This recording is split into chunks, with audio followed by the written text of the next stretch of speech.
Scottish Power a galwad Gymraeg ydoedd hon ffonio naw o weithiau es drwodd i Warrington.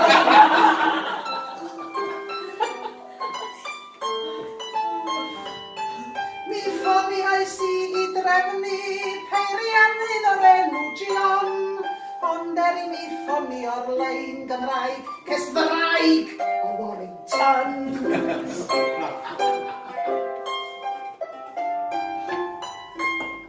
Mi ffoniais dim 4, dim 7, dim 8, ond mae'r llinell yn andros o con. Chlywch chi ddim gair o Gymraeg ar fy llw, mae'n sgansau yng Warrington.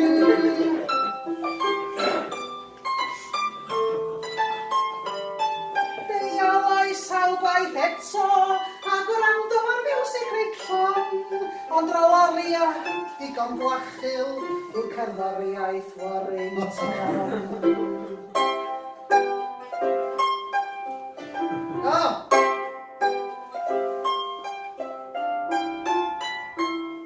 Mi ffoniais drosodd a throsodd, fi mwrthi a wstos bron, ond trio a thrio, es i ni'n lla heblaw Warrington.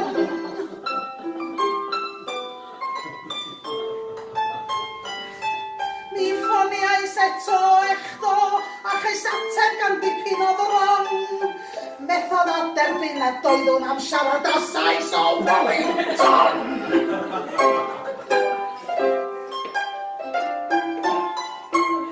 Mi ffoniais Mary Hughes i gwyno, a chael ateb yn Hong Kong.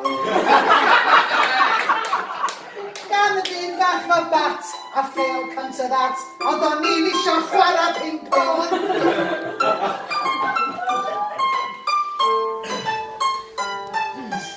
Heddiw mi ffoniais nwy Prydain a chael trydan gan ferchyn nhw'n mon.